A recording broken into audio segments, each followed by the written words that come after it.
கர்த்தர் ஸ்தோத்திரம். இந்த நாளில் தேவனுடைய வார்த்தையை கொடுக்க கர்த்தர் கொடுத்த பெரிய கிருபைக்காக நான் நன்றி சொல்கிறேன். கண்களை முடிச்சு ஜெபிப்போம். சர்வல பிதாவே உமக்கு நன்றி அப்பா. பேசுவீங்களா அல்ல பிதாவின் ஆவியன்னு சொன்னீரப்பா. ஆவியனர் பேசுவீராக நாங்கள் ஜெபிக்கிறோம். வசனத்தை கொண்டு நீர் பேசுமாண்டவரே, உங்கள் நாம் மகிமைப்படட்டும். நீர் பேசும் நாங்கள் கேட்குறோம். இயேசுவின் நாமத்தினால் ஜெபிக்கிறேன் நல்ல பிதாவே.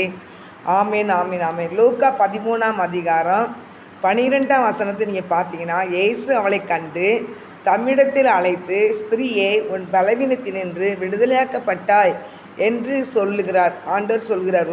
எப்படி நீங்கள் பார்த்தீங்கன்னா, இதில் ஒரு 18 வருடமாக கூனியாக இருந்த ஒரு மகளை ஆண்டவர் பார்க்குறார். எங்கே பார்க்குறாருன்னா, ஒரு ஜெப ஆலயத்தில் வச்சு ஆண்டவர் பார்க்குறார். 10ஆம் வசனத்தை பார்த்தீங்கன்னா, லூக்கா 13ஆம் அதிகாரம் 10ஆம் வசனத்தில், ஒரு ஓய்வு நாளில் அவர் ஜெப ஆலயத்தில் போதகம் பண்ணி இருந்தார். அப்பொழுது 18 வருஷமாய் பலவீனப்படுத்தும் ஆவியை கொண்ட ஒரு ஸ்திரீ அங்கே இருந்தாள். அவள் எவ்வளவு நிமிரக்கூடாத கூனியாய் இருந்தாள் அப்படின்னு வேதத்தில் பார்க்குறோம். இது அன்பு தேவ பிள்ளை. 18 வருடமாய் பலவீனப்பட்டிருந்தாங்க. பயங்கரமான ஆவியினால் தாக்கப்பட்டிருந்தாங்க. அவங்க நிமிர முடியாமல் இருந்தாங்க. ஆனால் தேவனாய் கர்த்தர் நாளில் அந்த மகளை தேடி ஆலயத்துக்குள்ளே வந்து அந்த மகளுக்கு ஒரு நல்ல விடுதலை கர்த்தர் கொடுத்தார். அல்லேலூயா. மகளுக்கு நல்ல ஒரு விடுதலை கொடுத்தார். சொல்ற அவளை கண்டு தம்மிடத்தில் அழைத்து, ஸ்திரீயை உன் பலவீனத்தினின்று நீ விடுதலையாக்கப்பட்டாய். என்னோட அந்த மகள் போய் என்ன செய்ய ஆண்டவர்கிட்ட கேட்கல, எனக்கு சுகம் என்னன்னு கேட்கல. ஆண்டவரே இந்த மகளுக்கு என்ன செய்கிறாரு, சுகத்தை கொடுக்குறாருன்னு வேதத்தில் பார்க்குறேன். அன்பு கர்த்தருடைய பிள்ளையே, இதனால் நாள்படையாக நீங்கள் குனிந்து நிமிர முடியாதபடி காணப்படுற பலவித பிரச்சனைகள் போராட்டங்கள் இருக்குமானால், வியாதிகள் இருக்குமானால், எந்த வியாதியை நஞ்சுதான் இல்லை பிசாசின் பிடியில் தேவனாய் கர்த்தர் விடுதலை கொடுக்கிற தேவன். அவர் ஒரு நாள் விடுதலை கொடுப்பார் கண்டிப்பாக. தான் வேதவசனம் கூறுகிறது. எப்பேற்பட்ட பயங்கரமான வியாதியாக நஞ்சது தான். அந்த வியாதியிலிருந்து விடுதலை உண்டாய் அப்படின்னு சொல்லி கேள்வியை நினைங்கன்னா, கண்டிப்பாக அந்த வியாதியிலிருந்து உங்களுக்கு விடுதலை உண்டு. நீங்கள் ஆண்டவர் மட்டும் நினச்சிங்க விசுவாசிக்கணும். ஆண்டவரை விசுவாசிக்கும் போது கர்த்தர் அதிலிருந்து உங்களுக்கு விடுதலை கொடுக்குற தேவனாக தான் இருக்கிறார்.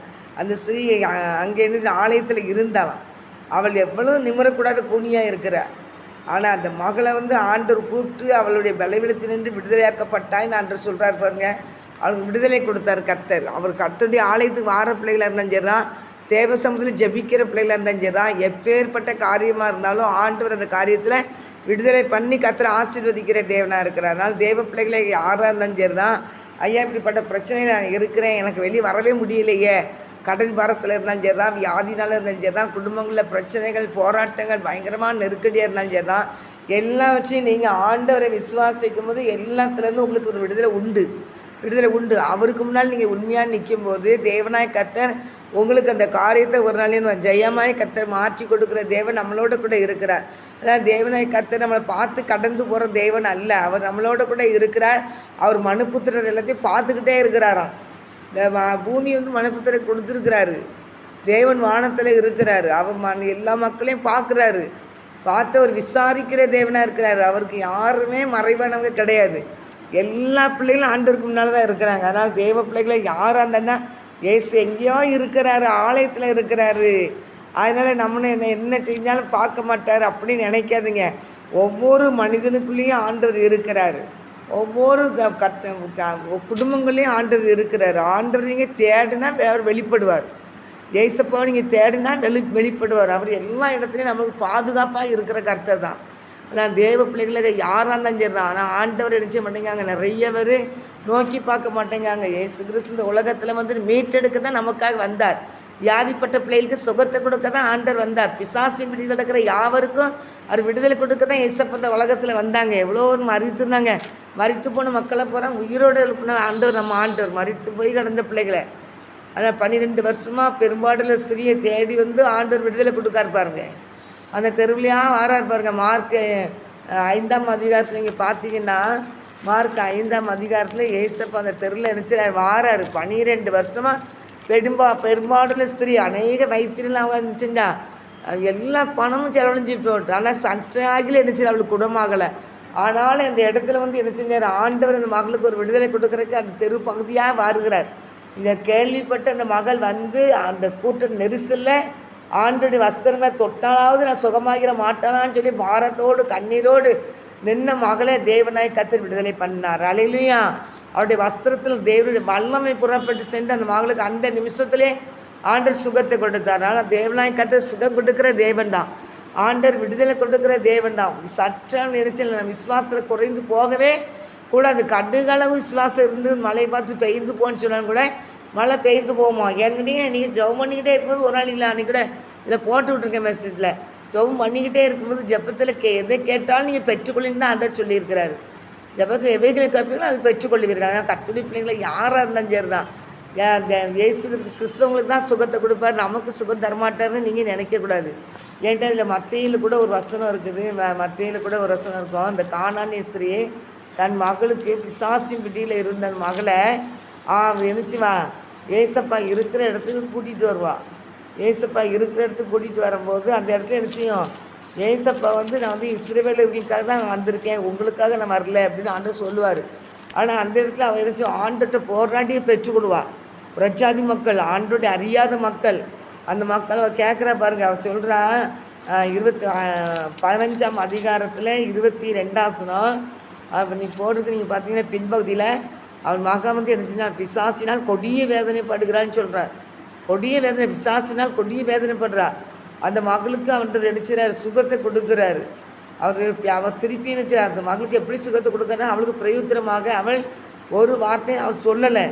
அப்பொழுது அவருடைய சீசர்கள் இவள் நம்மை பின்தொடர்ந்து கூப்பிடுகிறாள், இவளை என்ன அனுப்பிவிடுங்கும் போது அண்ட சொல்கிறாரு, காணாமல் போன ஆட்டுக்குட்டிக்காக தான், காணாமல் போன இஸ்ரவேல் ஜனங்களுக்காக தான் நினச்சிருக்கேன் வந்திருக்கிறேன் அப்படிம்பார், மற்றபடி வேறு இவங்களுக்காக இல்லை அப்படிம்பார்.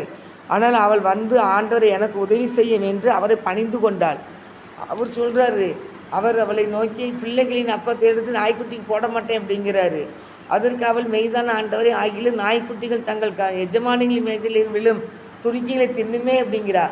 ஆனால் ஆண்டவர் பார்க்காரு. இப்படிப்பட்ட விசுவாசம் செய்யல நம்ம பின்னால் வர மக்கள் கூட இல்லையே, பிரஜாதியாக இருக்கிற அவளுக்கு சுகத்தை வாங்குவேன், சுகம் வேணும்னு சொல்லி அவள் எவ்வளோத்துக்குள்ளே நம்மளை கெஞ்சி நிற்கிறா. கெஞ்சி பின்னாலே போகிற ஆண்டவர் உங்களுக்காக நான் வரல அப்படிங்கிறாரு. ஆனால் அப்படின்னு சொல்லலை.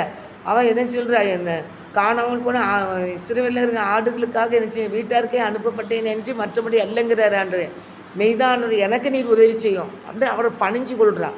பணிஞ்சு கொண்டாலும் அவர் ஆண்டவர் என்ன செய்யலை, பிள்ளைகளின் அப்பத்தை எடுத்து நாய்க்குட்டிகளுக்கு என்ன பண்ணேன் போடுகிறது நல்லதில்லை அப்படிங்கிறாரு. அதுக்கு அவர் என்ன செய்யலாம், மெய்தான் ஆண்டவரே ஆகிலும் நாய்க்குட்டிகள் தங்கள் எஜமானி மேய்ச்சலிருந்து விழு தொடுக்கைகளை தின்னுமே அப்படின்னு அவரை அப்படி கெஞ்சி விடலை அவளை. அப்போ அவள் சுகத்தை என்ன செஞ்ச ஆண்டவர் சுகத்தை பெற்றுக்கொண்டான்னு சொல்லி வேதத்தில் பார்க்குறோம். என் அன்பு கர்த்தருடைய பிள்ளைகளே, தேவனுடைய பிள்ளைகளாக இருந்தால் யாராக இருந்துச்சுதான் ஆண்டவரத்தில் என்ன செய்யணும், சுகத்தை நீங்கள் பெற்றுக்கொள்ளுங்க. சுகத்தை நீங்கள் பெற்றுக்கொள்ளும். பிடிவாதம் பண்ணி அந்த மகளை நினச்சிடா சுகத்தை பெற்றுக்கொண்டு ஆண்டவர் நினச்சினார். இயேசு அவளுக்கு பிரியத்திரமாக, ஸ்திரீயே உன் விசுவாசம் பெரியது, நீ விரும்புகிறபடி உனக்கு ஆக கடவுது என்றாள். அந்நேரமே அவளை என்ன செஞ்சா மகள் ஆரோக்கியமானால் வேதத்தில் பார்க்குறோம். அந்த நேரமே அவள் சுகமாயிட்டா பாருங்க. கெஞ்சி ஆண்டவர் அறியாத ஒரு மகள் கானானிய ஸ்திரீ, அவள் தன் மகளுடைய சாஸ்திரியில் சிக்கி கிடந்த அந்த மகளை ஏசப்பா அந்த பாதைக்கு மாறான்னு சொல்லி ஏசப்பாடு பண்ணி இருந்துச்சு. நான் போய் அவர் இருக்கிற இடத்துக்கே போயிட்டா, போய் சுகத்தை பெற்றுக்கொண்டா. மகளுக்காக சுகத்தை கொடிய வேதனைப்படுகிற கொடிய வேதனைப்பட்டா. ஆனால் அந்த மகன் சுகத்தை பெற்றுக்கொண்ட பாருங்க. தாய்க்கறி கெஞ்சி தேவசமத்தை விழுந்து கிடந்து அழுது புரண்டு ஆண்டுட்டு சுகத்தை வாங்கிட்டான். அதே மாதிரி தான் 12 வருஷம் பெரும்பாடு ஸ்திரீ பாருங்கள், வியாதினால் பாதிக்கப்பட்டு பெரும்பாடு அவள் பயங்கரமாக வியாதியினால் பாதிக்கப்பட்டு அவள் டாக்டரில் போகாத டாக்டர் கிடையாது, எல்லா டாக்டர்கிட்டையும் போயிட்டு இருந்துச்சான். ஆனால் மகளுக்கு சுகமே கிடைக்கல. சட்டாக எல்லா பணமும் செலவழிஞ்சிட்டா. அவளுக்கு எல்லா பணமும் செலவழிஞ்சோ அவளுக்கு கொஞ்சம் கூட என்ன செய்யலை, குணமாகலைன்னு சொல்லி வசனத்தில் பாங்க 26 மார்க்கு 5ஆம் அதிகாரம் 26 அநேக வைத்தியர்களால் மிகவும் வருத்தப்பட்டு தனக்கு உண்டானவைகள் எல்லாம் செலவழிந்தும் சற்றாகிலும் குணமடையாமல் அதிக வருத்தப்படுகிற பொழுது இயேசுவை குறித்து கேள்விப்பட்டு நான் அவருடைய வஸ்திரங்களை ஆகிலும் தொட்டால் சொஸ்தம் ஆவேன் என்று சொல்லி ஜனக்கூட்டத்துக்குள்ளே அவருடைய பின்னாக அவருடைய வஸ்திரத்தை தொட்டாள். அவருடைய வஸ்திரத்தை தொட்ட உடனே அவளுடைய நினச்சி உதிரத்தின் ஊரல் நின்று போயிட்டு. உதரம் ஊரல் அது அவன் நிறையா உடம்பு சரீரம் ஊரலில் இருந்திருக்கா. அந்த ஊரல் என்ன செஞ்சு அந்த நேரமே அவளுக்கு சுகமாயிட்டு.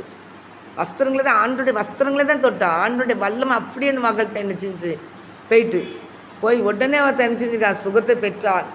உடனே இயேசு தம்மிலிருந்து வல்லமை புறப்பட்டதை தமக்கு அறிந்து ஜனக்கூட்டத்துக்குள்ளே திரும்பி என் வஸ்திரங்களை தொட்டது யார் என்று கேட்டார். அவருடைய சீசர்கள் அவரை நோக்கி திரளான ஜனங்கள் உம்மை நெருக்கி கொண்டிருக்கிறதை நீர் கண்டீர். என்னை தொட்டது யாருன்னு கேட்குறீரே. அங்கே ஆண்டுக்குன்னா அவ்வளோ கூட்டம் போகுது, ஆனாலும் ஆண்டவர் மேலே அவ்வளோ விசுவாசம் அவங்க வைக்கலை. ஆனால் பாருங்கள், இந்த மகள் வந்து வாரத்தோடு வேதனையோடு ஆண்டுடைய வல்லமை அவருடைய வஸ்திரங்களை போய் தொட்ட உடனே கட்ட வல்லமை அந்த மகளுக்குள்ளே இருந்துச்சு. அந்த மகளுக்குள்ளே இருந்துச்சு, ஏசப்பாடைய வஸ்திரத்தை தொட்டாகலும் நான் சுகமாயிருவேன் அப்படின்னு போனால் ஆண்டு சுகத்தை கொடுத்தார். தேவ பிள்ளைகளை தேவ சமூகத்துக்கு வரவங்க யாருமே வெட்கப்பட்டு போகவே மாட்டாங்க. எல்லாத்தையும் ஆண்டவர் விசாரிக்கிற தேவனாக இருக்கிறார். எந்த குறைபாடு இருந்தாலும் அந்த பிள்ளைகளுடைய குடும்பத்தை ஆண்டவர் ஆசீர்வதித்து நிறைவாக்குவார். அதனால் எவ்வளோ கண்ணீரில் நீங்கள் இருந்தாங்க தான், எவ்வளோ வேதனை நடந்ததா, எவ்வளோ பாடு, எனக்கு ஆண்டவர் விடுதலையே கொடுக்கலையேன்னு சொன்னால் நம்ம வந்து தேவ சமூகத்தை விடாமல் பிடிக்கணும். விடாமல் நீங்கள் பிடிச்சிங்கன்னா கண்டிப்பாக ஆண்டவருக்கு நல்ல சுகத்தை கொடுக்க அவரால் முடியும். ஏசப்பாட்டை பெற்றுக்கொள்ளுங்க. அவன் ஏசப்பாட்ட அந்த காரியத்தை நினச்சிங்க பெற்றுக்கொள்ளுங்க. கேட்டவரை பின்தொடர்ந்து போய் ஆண்டவரே எனக்கு நீ சுகத்தை தாரும் ஆண்டவரேன்னு சொல்லி நீங்கள் இப்போ கேட்டிங்கன்னா கண்டிப்பாக ஆண்டவர் நினச்சிவார். சுகத்தை தர வல்லமையுள்ள தேவனாக இருக்கிறார். அதனால் இவங்களுக்கு தான் நான் சுகத்தை கொடுப்பேன், இவங்களுக்கு தான் சுகத்தை கொடுப்பேன், இவங்களுக்கு தான் விடுதலை கொடுப்பேன்னு ஆண்டவர் செய்ய மாட்டார். எல்லா பிள்ளைகளுக்கும் விடுதலை கொடுக்குற தேவன் தான். அந்த மகள் சுகத்தை பெற்று பாருங்க. அநேக வைத்தியர்களால் கைவிடப்பட்ட நிலைமையில் இருந்த மகள் சற்றாகிலும் குணமடையலை. எப்போ பார்த்தாலும் உடம்புல ஊரில் எடுத்துக்கிட்டே இருந்தால் என்னத்துக்காகும்? அந்த சரீரம் இணைஞ்சிருந்துச்சு, அவளுக்கு நல்லா சுகமாகிட்டு. அவன் சுகமாகின உடனே இணைஞ்சிருந்துச்சுன்னா அது தொட்டது யாருன்னு சொல்லி ஆண்டவர் பார்க்குறார். இப்போ ஆண்டவர்கிட்ட தான் விடுதலை உண்டு. தரலான்னு நான் அடிக்கடி சொல்லுவேன். 130ஆம் சங்கீதம் 130 அவருடைய சமூகத்தில் திரளான மீட்பு இருக்குது. அந்த மீட்பை போய் தெய்வ பிள்ளைகளாகி நம்ம என்ன செய்யணும்? விசுவாசத்தோடு அவர்கிட்ட பெற்றுக்கொள்ளணும். விசுவாசத்தோடு பெற்றுக்கொள்வது என்னன்னு கேட்டிங்கன்னா, தேவ சப்தம் டெய்லி சொல்லி ஜெபிங்க. எவ்வளோ நாளானான்னு பரவாயில்ல, டெய்லி அந்த பிரச்சனையை சொல்லி சொல்லி சொல்லி ஜெபிங்க. ஆண்டவர் அழகாக உங்களுக்கு அதுக்குள்ளே வாசலை திறந்துடுவார். கடன் பிரச்சனையாக அதுக்குள்ளே வாசலை திறந்துடுவார். குழந்தை வேணுமா? தேவன் கண்டிப்பாக கர்ப்பத்தில் ஆண்டவர் குழந்தை பாக்கியத்தை தருவார். அதில் எப்பேற்பட்ட வியாதியாக அந்த வியாதியிலேருந்து ஆண்டவர் சுகத்தை கொடுப்பார். அது எப்பேற்பட்ட குழப்பத்தில் இருக்கீங்களா, ஆண்டவர் சொல்லி குழப்பத்திலேருந்து ஒரு விடுதலை கொடுப்பார். மார்த்தாலே நீ அநேக காரியங்களை குறித்து கலங்கி தவிக்கிறார். ஆனால் மரியாதை தண்ணி விட்டு எடுபடாத நல்ல பங்கு தெரிந்து கொண்டார். தேவ சமூகத்தில் தான் நம்ம குடும்பத்தில் சமாதானம், விடுதலை. தேவ சமூகத்தில் போய் அவரை பிடிச்சிக்கோங்க. ஏசப்பாடைய சமூகத்தில் நீங்கள் ஒவ்வொரு நாளும் அதிகாலையிலே எழும்பி நீங்கள் எல்லாரும் தூங்கிட்டு இருந்தாலும் முக்கியமான நீங்கள் கர்த்தருடைய பிள்ளைகளை என்ன செய்யுங்க? அதிகாலையே எழும்புங்க. எல்லோரும் எழும்பணுன்னு அவசியம் இல்லை. குடும்பத்துக்குள்ள ஆண்டவர் ஒரு இன்ஜின் பெட்டி வச்சுருப்பார். ஒவ்வொரு ஜெபிக்கிற மக்களை வச்சுருப்பார். நீங்கள் அதிகாலையே எழும்பி உங்கள் குடும்பத்தில் இருக்க எல்லா காரியத்தையும் தேவனுக்கு தெரியப்படுத்துங்கப்பா. நல்லா பல் தேய்ச்சிட்டு முகத்தெல்லாம் கழுவிட்டு காப்பி இருந்தால் காப்பி குடிச்சிட்டு ஆண்டவர் சமூகத்தில் ஒரு நல்லா துதிங்க, ஸ்தோத்திரிங்க. ஆண்டவர் செய்த நன்மைகளை சொல்லுங்கள். ஆண்டவரே உமக்கு ஸ்தோத்திரம், மட்டுமா இன்னைக்கு கிருபையாக நீ வைத்திருக்கிறதுக்காக நன்றி இசப்பான்னு சொல்லுங்கள். இரவு நல்லா தூங்கி முழிக்க கிருபை கொடுத்தீங்களே அதுக்காக நன்றி இசப்பா. அந்த நாளைங்களுக்கு ஆசீர்வாதம் தர்றதுக்காக நன்றிப்பான்னு சொல்லி ஆண்டவருக்கு நன்றி சொல்லி ஆண்டவர்கிட்ட நீங்கள் சொல்லுங்கள். ஜெபிக்கும் போது இந்த என்னென்ன காரியம் உங்களை பாரப்படுத்துதோ அந்த காரியத்தை தேவ சமூகத்தை வச்சு எனக்கு அதுலேருந்து நல்ல சுகத்தை தாங்கப்பா, நல்ல விடுதலை தாங்கப்பா, எங்கள் குடும்பம் சமாதானம் சந்தோஷம் நிறைஞ்ச குடும்பமாக இருக்கணும்ப்பான்னு சொல்லி ஜெபிக்கும்போது வியாதியிலேருந்து நல்ல சுகத்தை தாங்கப்பான்னு கேட்கும்போது கண்டிப்பாக ஆண்டவர் சுகத்தை கொடுப்பார். கண்டிப்பாக விடுதலையை கொடுப்பார். உங்கள் கண்ணீர் துடைக்கப்படும். உங்கள் வந்து சமாதானத்தை கற்று தருவார். அதனால் தேவ பிள்ளைகளே, ஏசப்பா பிள்ளைங்களாக இருந்து நீங்கள் அழுது புலம்பி தவிக்க வேண்டியது அவசியமே இல்லை. இப்போ பாரத்தை தூக்கி அடிச்சிங்க தொலையில் சுமக்க வேண்டிய அவசியமே கிடையாது. எங்கிட்டிங்கன்னா பாரத்தில் ஆண்டவர் சொல்லி கர்த்தர் மேல் உன் பாரத்தை வைத்து விடு. சங்கீதம் 55ஆம் சங்கீதத்தில் 22ஆம் வசனம். கர்த்தர் மேல் உன் பாரத்தை என்ன செஞ்சிரு? வைத்து விடு. அவர் உன்னை ஆதரிப்பார். அவர் தான் நம்மளை ஆதரிக்க முடியும். ஆனால் தேவ பிள்ளைங்க யாராக இருந்தாலும் சரி தான் தேவ சமூகத்துக்கு போயிருங்க. தேவ சமூகத்தில் போய் உங்கள் பாரத்தெல்லாம் இறக்கி வைங்க. அதை தூக்கி சுமக்காதீங்க. எப்பேற்பட்ட பாரமாக இருந்தாலும் அந்த பாரத்தை நீங்கள் சுமக்காதீங்க. கர்த்தர் மேல் பாரத்தை வைத்து விடு. அவர் உன்னை ஆதரிப்பார். நீதிமானை ஒருபோது தள்ளாட விட்டார். அல்ல அவர் நம்மளை ஆதரிக்கிற தேவன். எல்லா பாரங்களையும் அவர் சுமப்பார்.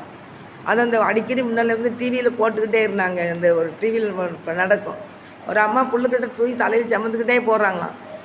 அதனால ஒரு வேன் வந்து நின்றுட்டு அம்மா ஏன் இவ்வளோ வயசானவங்க இப்படி தூக்கி சமந்துட்டு போகிறீங்களே, எங்கள் வேனில் ஏறுங்க, நாங்கள் அந்த வழியே தான் போகிறோம், உங்களை வீட்டில் இறக்கி விட்டுறோமா அப்படின்னாங்களாம். உடனே அந்த அம்மா புள்ளுக்கிட்டோட இந்த வேனில் ஏறிட்டாங்க. ஏறிட்டு என்ன செஞ்சுருந்தாங்க, அந்த புல்லுக்கட்டை தலையிலேயே வச்சுருந்தாங்களாம். அப்போ அவர் கண்ணாடிகளோடி பார்த்துருக்காரு. இந்த அம்மா தலையில் புல்லுக்கட்டை வச்சு, அம்மா அந்த புல்லுக்கட்டை கொஞ்சம் கீழே இறக்கி வைங்க, அது வேனில் தானே, நீங்கள் ஃப்ரீயாக இருங்க, இந்த புல்லுக்கட்டை அங்கே வைங்க. அப்போ அந்த அம்மா சொல்லிச்சான், ஐயா நீ என்னையே தான் வேனில் ஏற்றிட்டு போகிற, என் புல்லுக்கட்டை போட்டு ஏன் சுமந்துக்கிட்டு இருக்க, அது நானே சுமந்துக்கிட்டேன்னு நாங்களாம். அப்போ அந்த அம்மாவுக்கு வந்து இதில் கீழே இறக்கி வைக்கணுங்கிற எண்ணம் இல்லை, தூக்கி தலையில் வச்சுக்கிட்டே இருக்கிற மாதிரி இன்றைக்கி நிறைய கிறிஸ்தவங்களுக்கு இப்போ பிரச்சனைகளை வந்து ஆண்டவர் சமூகத்தில் வைக்கணும் அப்படிங்கிறதே இல்லை. ஆண்டவரே நமக்கு அந்த வேன் மாதிரி ஆண்டவர் நம்மளை சுமந்துட்டு போகிறாரு. அப்போ அவர் சமூகத்தில் வச்சிடணும். பிரச்சனைகளோ போராட்டங்களோ எதுனாலும் ஆண்டவர் சமூகத்தில் வச்சுட்டு நம்ம அதுலேருந்து விடுதலை ஆகணும். நம்ம விடுதலை ஆகி தேவனை பின்பற்றி போகும்போது தேவநாயகத்தை எல்லாத்தையும் என்ன செய்வார், பார்த்து கொள்வார். யெகோவா ஈராக இருக்கிறார், அவங்க பார்த்து கொள்வார். அப்போ தான் ஆபிரகாம் கூட பாருங்கள், குழந்தையே இல்லாமல் இருந்தார். ஆண்டவரோட அவனுக்கு ஒரு குழந்தை தருவேன்னு ஆண்டவர் சொல்லியிருந்தார். ஆனால் குழந்தையை கொடுத்துருக்கும் போது என்ன செஞ்சார், விசுவாசத்தில் என்ன பரிச்சை உண்டு. அப்போ அதில் என்ன சொன்னார், உன்னுடைய ஏகப்புத்த வசன ஆதியாகமத்தில் என்னச்சு இந்த ஈசாக்கை எனக்கு தகன பலியாக நீ பலியிடும் போகிற ஆண்டவர் ஒரு வசனத்தில். அப்போ தகன பலி இடும்போது தகன பலி இடுனோடனே அவன் என்னச்சுவான், ஆபிரகாம் நினச்சிவான் தப்பில்லை இறைச்சிவான், அவர் சொன்ன இடத்துக்கு கூட்டிகிட்டு போவான். அப்பொழுது அந்த 22ஆம் அதிகாரம் 2ஆம் வசனத்தில், அப்பொழுது அவர் உன் புத்திரனும் உன் ஏகசுதனும் உன் நேசகுமாரனாகிய ஈசாக்கை நீ எனக்கு இப்பொழுது அழைத்து கொண்டு மோரியா தேசத்தின் போய் அங்கே நான் உனக்கு குறிக்கும் மலையிலே ஒன்றில் நினைச்சு மேலே போய் அவனை தகன பலி இடுபார். உடனே அதே மாதிரி பிள்ளையும் பிறட்டு போவான். பிள்ளை பெரிய பிள்ளை, அவனுக்கு நல்ல பெரிய பிள்ளைங்க. அப்போ ஒரு 12 வயசு எப்படி இருக்கும், 12 வயசா இல்லை, ஆமாம் ஈசாக்கு இருக்கும், நல்ல பெரிய பையன். அப்போ அந்த பையன் நினச்சி நான் கூட்டிகிட்டு போகிறாரு. கூட்டிட்டு போனால் விறகுக்கிட்டலாம் தூக்கி தனியாக சமைச்சு போகிறான்னு. அப்போ பெரிய பையன் தானே. அப்போ கேட்குறான், அப்பா விறகுக்கட்டு இருக்குது, எல்லாம் இருக்குது, ஆட்டுக்குட்டியை தீப்பெட்டிலாம் இருக்குது, ஆட்டுக்குட்டி எங்கேன்னு கேட்பான். அப்போ கர்த்தர் பார்த்துக்கொள்வார் அப்படின்னு சொல்லி, கர்த்தருடைய பருவத்துக்கு பார்த்துக்கொள்ளப்படும் சொல்லியிருப்பார். அந்த ஆண்டவர் சொன்ன வார்த்தையை அப்படியே அவர் கேட்பார். கேட்டு அந்த இடத்துல போகும்போது தகனம் பண்ணிடும்போது கையை காலெல்லாம் கெட்டி விரவெல்லாம் அடிக்கி மேலே கொண்டு வைக்கும்போது தட்டி எடுத்து ஓங்கும்போது ஆண்டவர் மேலேருந்து பார்க்குறாரு. பார்த்து இருந்துச்சுறாரு, ஆபிரகாமே நான் பிள்ளையாண்ட மேலே உன் கத்தியே போடாத, கையை போடாத அப்படின்னு சொல்லிட்டு அவன் ஏக சுதன் கூட பார்க்காம என்ன செஞ்ச, நீ என் மேலே என்ன செஞ்ச வச்ச விசுவாசத்தை நான் பார்த்தேன்னு சொல்லுவார். 12ஆம் வசனம் 22ஆம் அதிகாரம் 22ஆம் அதிகாரம் 12ஆம் வசனம். அப்பொழுது அவர் பிள்ளையாண்டன் மேல் உன் கையை போடாதே, அவனுக்கு ஒன்றும் செய்யாதே, நீ அவனை உன் புத்திரன் என்றும் உன் ஏக சுதன் என்று பாராமல் எனக்காக ஒப்பு கொடுத்தபடியினால் நீ தேவனுக்கு பயப்படுகிறேன் என்று இப்பொழுது அறிந்திருக்கிறேன் அப்படிங்கிறார். ஆண்டவர் மேலே எவ்வளோ ஒரு விசுவாசம் வச்சுருக்கான் பாருங்கள். ஆண்டவர் என்ன சொன்னாலும் அதை கேட்குற மகன்னா ஆபிரகாம். கர்த்தர் பார்த்துக்கொள்வார், கர்த்தர் பார்த்துக்கலாம். ஒரு வார்த்தை எல்லாமே இந்த 14ஆம் வசனத்தில் போட்டிருக்கு. 22ஆம் அதிகாரம் ஆதியாகமம் 22ஆம் அதிகாரம் 14 ஆபிரகாம் அந்த இடத்துக்கு யெகோவா ஈரே என்று பெயரிட்டான். அதனாலே கர்த்தருடைய பருவத்தில் பார்த்து கொள்ளப்படும் என்று இந்நாள் வரைக்கும் சொல்லப்பட்டு வருகிறது. அப்போ பாருங்கள், யெகோவா ஈரே எல்லாம் பார்த்துக்கொள்வீர், கர்த்தருடைய பருவத்தில் பார்த்துக்கொள்ளப்படும். அதுமாதிரி எந்த ஒரு பிரச்சனைகள் எந்த போராட்டங்களாக இருந்தாலும் கர்த்தர் பார்த்துக்கொள்வார் அப்படின்னு நீங்கள் என்ன செய்யணும், தேவ சமுத்திரத்தை வச்சுட்டு நீங்கள் ஜெபிங்க. ஜெபிக்கும்போது கண்டிப்பாக யாராக இருந்தாலும் ஆண்டவர் விடுதலை கொடுப்பார். எப்பேற்பட்ட காரியத்தையும் ஆண்டவர் மாற்றி அமைக்க முடியும். லாஸ்டர் மறித்துட்டு இருப்பான், அழுகிறாங்க 2 பேர் சகோதரி 2 பேர் அழுகிறாங்க. ஆண்டவர் ஆவியில் கலங்குறாரு. கலங்கி வந்து என்ன செய்கிறாரு, அவனை எங்கே வைத்திருக்கிறீங்கன்னு சொல்லி போய் கேட்டு என்ன செய்வார், அந்த இடத்துல போய் அந்த இடத்துல போய் லாஸ்டரை வெளியே வாங்குறாரு. லாஸ்டர் வெளியே வர்றான், ஆண்டவர் உயிரோடு எழுப்பி கையில் கொடுக்குறாரு. அப்போ தேவ பிள்ளைகளை அவ்வொருத்துல நீங்கள் தெரியப்படுத்துங்க. எப்பேற்பட்ட பாவத்தில் அடிபட்டு கிடந்தாலும் அவங்கள விடுதலை பண்ண அவரால் முடியும். அந்த பாக்கியத்தை கர்த்தர் வைத்திருக்கிறார். அப்போ தான் திரளான மீட்பு அவர்கிட்ட தான் உண்டு. அவரை நோக்கி பார்த்தவங்க பிரகாசம் அடைவாங்க. அவரை நோக்கி பார்த்தவங்க வெட்கப்பட்டு போகவே மாட்டாங்க. அவர் நம்மளை விசாரிக்கிற தேவன். அவர் நம்மளை தகப்பன் சுமக்கிறது போல நம்மளை தோளில் தூக்கி சுமக்கிற தேவன். நம்மளை அவர் சுமக்கிறார் தேவ பிள்ளைங்க. அதனால் நீங்கள் நினச்சிங்க, ஒரு நாளும் கலங்காதீங்க, சோர்ந்து போகாதீங்க, பின்னிட்டு போகாதீங்க. தேவ பிள்ளைகளாக நீங்கள் ஆண்டுக்கு பயப்படுற பயத்தோடு தேவனை கனப்படுத்துங்க. தேவனை ஆண்டு நம்ம வீட்டுக்குள்ளே இருந்தும் ஆண்டவர் நம்ம கண்டுக்கிடாமல் நீங்கள் பாட்டுக்கு உங்கள் மன விரும்பினபடி போய்கிட்டு உங்கள் பணம் இருக்கிற தைரியம், உங்களுடைய என்ன தைரியம், மன தைரியம், பண தைரியத்தில் நீங்கள் போய்கிட்டே இருந்தீங்கன்னா அது எவ்வளோ பணம் தான் செலவழியுமே தவிர அதில் ஒரு நோயாளி மாதிரி தான் அந்த மக்கள் காணப்படுவாங்க. தவிர நீங்கள் தேவ பிள்ளைகளாக நீங்கள் தேவ சமூகத்துக்கு கொண்டு வந்து தேவ சமூகத்தை ஜோம் பண்ணுங்க. ஜோம் பண்ணி ட்ரீட்மெண்ட் எடுங்க. வைத்தியம் பாருங்கள், வைத்தியம் பார்க்கணும்னு சொல்ல வேண்டிய வைத்தியம் பாருங்கள். ஆனால் ஆண்டவர் சமூகத்தில் இந்த காரியத்தை முழுமையாக வைக்கும்போது பரிபூர்ண சுகத்தை அவங்க பெற்றுக்கொள்வாங்க. எங்கள் வீட்டு பக்கத்தில் கூட ஒருத்தங்க இருந்தாங்க. அது ஃபுல்லாக அப்போ தான் ஆண்டவர் ஏற்றுக்கொண்டு வந்துச்சு. அவங்க அம்மா கொஞ்சம் சோகம் இல்லாமே இருக்கும். அவங்க வந்து வாலி பிள்ளை, சின்ன பிள்ளை தான். அவங்க அண்ணன் இறந்துட்டான். அந்த ஒரு பொண்ணு தான் இருந்தா. நான் ஒரு வாட்டி சொல்லியிருக்கேன்னு நினைக்கிறேன். அப்போ அந்த பிள்ளை வந்து என்ன செய்வான்னா, பக்கத்து வீட்டில் இருந்தால் அப்போ ஏசப்பை பற்றி சொன்னேன். அழுதுகிட்டே ஏம்மா இருக்கா அப்படின்னு. அண்ணன் இறந்துட்டான் அப்படின்னு சொல்லிக்கிட்டு இருந்தா.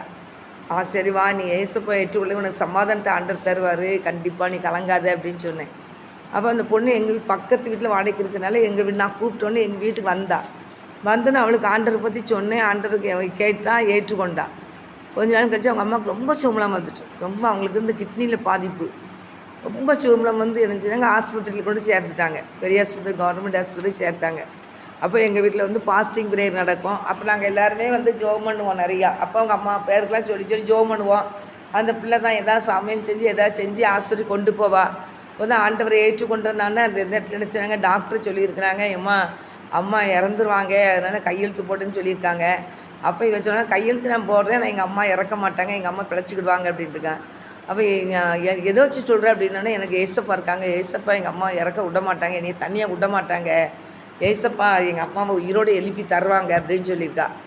அப்போ அதை செஞ்சுருக்கா. செரிமணி கையெழுத்து போட மாட்டாங்க. நர்ஸ்லாம் சிரிச்சிருக்காங்க. ஆனால் அதில் நான் போய் பார்க்க போனேன். கை கால் எல்லாமே வயிறு இல்லை, எல்லாம் வீக்கத்தில் இருக்காங்க, ஒரு போல கிடக்காங்க, பயங்கரமாக கிடக்காங்க, கட்டில் நிறைஞ்சாக்கே கிடக்காங்க. ஆனாலும் அந்த ஜெபம் பண்ணிவிட்டு சிலுவை மேலே அவங்க மேலே எல்லாம் சிலுவை போட்டுட்டு, ஏசப்பா நம்பிக்கும், ஏசப்பா உன்னை கைவிட மாட்டார் அப்படின்னு சொல்லிட்டு வந்துட்டேன். ஆனால் எங்கள் வீட்டில் ஃபாஸ்டிங் ப்ரேயரில் வந்து பாட்டு, கர்த்தர் மேல் பாரத்தை வைத்து விடு, கலங்கி தவிக்காதேன்னு அந்த பாட்டு படிக்கிறான். இப்போ ஃபாஸ்டிங் ப்ரேயருக்கு நான் சொல்கிறேன் எங்ககிட்ட, இப்போ மீட்டிங் வந்தவங்ககிட்ட சொல்கிறேன், இந்த பாட்டுக்கு வந்து யார் வாராங்களோ அவங்களுக்கு தான் இந்த பாட்டு அப்படின்னு சொல்லிக்கிட்டே இந்த பாட்டை படிக்கேன். அப்போ கரெக்டாக இந்த பிள்ளை தான் உள்ளே வரும்போது எனக்கு சந்தோஷமாயிட்டு, இந்த பாட்டு யார் இந்த வீட்டுக்கு எங்கள் வீட்டுக்குள்ளே இப்போ வராங்களோ அவங்களும் இந்த பாட்டுன்னு சொல்லிட்டு தான் நாங்கள் ஸ்டார்ட் பண்ணோம் அப்படின்னு. அதனால அவன் வந்து அழுதுட்டு வந்தவா வந்து சொல்லுவாள், எங்கள் அம்மாவுக்கு வந்து அவங்க அம்மா பிழைக்க மாட்டாங்க, டாக்டர் சொல்லிட்டாங்கக்கா. நான் வந்து எங்கள் அம்மா உயிரோட வருவாங்க, எங்கள் அம்மா நடத்தி கூட்டிகிட்டு போவேன் அப்படின்னு நான் சொல்லிட்டு வந்திருக்கேன். நான் உங்கள் அம்மாவுக்கு ஒன்றும் ஆகாது, நீ வீட்டுக்கு கூட்டிகிட்டு வருவேன், நீ கவலையே படாத, பயப்படாத, ஏசப்பா இருக்காங்க, பார்த்துக்கிடுவாங்க அப்படின்னு சொல்லிவிட்டு நாங்கள் எல்லாம் ஜெபம் பண்ணோம். ஏசப்பா கிருபையினால் அந்த மகளுக்கு, அவங்க அம்மாவுக்கு நல்ல சுகத்தை ஆண்டவர் கொடுத்து நல்லா மெலிஞ்சி குச்சாயிட்டாங்க. நல்லா அவங்க எப்படி இருந்தாங்களோ அவங்க ஒல்லியே தான் இருப்பாங்க, அப்படியே ஆகி பரிபூர்ண சுகத்தை கொடுத்து, கிட்னியில் எந்த ஒரு பாதிப்பு இல்லைன்னு சொல்லி, அப்புறமா பார்த்தா அவ்வளோ புது சரீரம் உள்ள வந்து சிரட்டையாக சின்ன சின்ன பொருளத்தில் விளையாடலாம் ஆரம்பித்தாங்க. பேசுகிறது பார்த்தா கொஞ்சம் பேச ஆரம்பித்தாங்க. அவளுக்கு சந்தோஷம்னா அது அவங்க அம்மா பார்த்தோன்னே ஒரே சிரிப்பாக அவங்க அப்பா ஏசப்பா நினச்சி, ஏசப்பா மாற்ற குணப்பாங்களாம் மாற்றி விட்டுட்டாரு அப்படின்னு. அப்படி அழகாக வந்து அதுக்கப்புறம் அவங்க 25 வருஷத்துக்கு அப்புறம் தான் இறந்தாங்க. 25 வருஷம் அவங்க. அதுக்கப்புறம் தான் அந்த அம்மா இப்போ தான் ஒரு 2 வருஷம் இருக்கும் அவங்க இறந்தாங்க. அதனால் அது வரைக்கும் அவளுக்கு கல்யாணம் செஞ்சு அவள் பிள்ளைங்க 2 பிள்ளைங்களும் பிள்ளை 2மே அவள் +2 படிச்சிருப்பான்னு நினைக்கிறேன். பையன் காலேஜுக்கு வந்துட்டான், காலேஜ் முடிச்சுட்டான். வாலிய பிள்ளைகள் நம்ம சோமலாமல் இருந்தாங்க. அப்புறம் கல்யாணத்தை முடித்து பிள்ளைகளை 2 பிள்ளைகளே ஆண்டவர் கொடுத்து 2 பிள்ளைகளை, ஒன்று காலேஜ் முடிச்சுட்டான். அந்த பொண்ணு வந்து 12 படிச்சுருந்தா அவளுடைய மகா. அப்போ தான் அவங்க அம்மா இறந்தாங்க. 12 பரீட்சை நடந்துக்கிட்டு இருக்கு. தான் அவங்க அம்மா இருந்தாங்க. 10 வருஷமாக ஆண்டவர் ஜீவனோட கொடுத்து அவங்க அம்மா வந்து கவர்மெண்ட் ஆஸ்பத்திரி வேலை செஞ்சுட்டு இருந்தாங்க. அதனால் அவளுக்கு அந்த வருமானத்தை வச்சு தான் இந்த பிள்ளைங்க சாப்பிட்டுட்டு இருந்தாங்க. இவளுடைய மாப்பிள்ளை வந்து சின்ன வயசுலேயே விட்டுட்டு போயிட்டாங்க. அதனால் தேவ பிள்ளைகளை யாராக இருந்தாலும் தான் தேவ சமூகத்தில் நீங்கள் உங்கள் பிரச்சனையை வைக்கும்போது, உங்களுடைய எல்லா விண்ணப்பத்தையும் தேவ சமூகத்தில் வைக்கும்போது ஆண்டவர் உங்களுக்கு நல்ல ஒரு விடுதலை கொடுக்குற தேவனாக இருக்கிறார். அந்த மகளுக்கு வந்து ஆண்டவர் என்ன செஞ்சார், அந்த கூணிலேருந்து இருந்த மகளுக்கு நல்ல ஒரு விடுதலை கொடுத்தார். நல்ல லூக்காவில் வந்து அந்த மகளுக்கு நல்ல ஒரு விடுதலை கொடுத்து அவள் வந்து என்ன செஞ்சினா, அவள் மேலே கையை வைக்கிறார். 13ஆம் வசனத்தில் கையை வைத்தார். உடனே அவள் நிமிர்ந்து தேவனை மகிமைப்படுத்தினான். எப்பேற்பட்ட காரியமாக இருந்தாலும் அந்த மகளுக்கு ஒரு நல்ல ஒரு விடுதலை கொடுப்பார். அதேமாதிரி உங்களுக்கும் நல்ல விடுதலை கொடுப்பார். அவன் தேவனை மகிமைப்படுத்தினான். அதனால் தேவ பிள்ளைகளை யாராக இருந்துச்சு தான் சுகத்தை பெற்றுக்கொண்டீங்களா, ஆசீர்வாதத்தை பெற்றுக்கொண்டீங்களா, கர்த்தரை மகிமைப்படுத்துங்க, தேவனை மகிமைப்படுத்துங்க. தேவனை மகிமைப்படுத்த உங்கள் குடும்பம் ஆசீர்வதிக்கப்படும். தேவனே நீ நல்லவர் ஆண்டவரேன்னு சொல்லுங்கள். தேடுகிற பிள்ளைகளுக்கு ஒரு நன்மையும் குறையப்படாது. ஆண்டவரை தேடுற பிள்ளைகளுக்கு ஒரு நன்மையும் குறையப்படாது. அவர் தேடுங்க, சிங்கக்குட்டியில் தாட்சிட்டு பட்டினே இருக்கும். கர்த்தர் இதற்கு ஒரு நன்மையும் குறைப்படாது ஆண்டவர் சொல்லியிருக்காரு. தெய்வ பிள்ளை அப்படிப்பட்ட ஆசீர்வாதத்தை கர்த்தர் ஒவ்வொரு குடும்பங்களையும் தந்து கர்த்தர் ஆசீர்வதிப்பாராக. ஆமேன், ஆமேன், ஆமேன். கர்த்தர் உங்களை ஆசீர்வதிப்பாராக. ஆமேன்.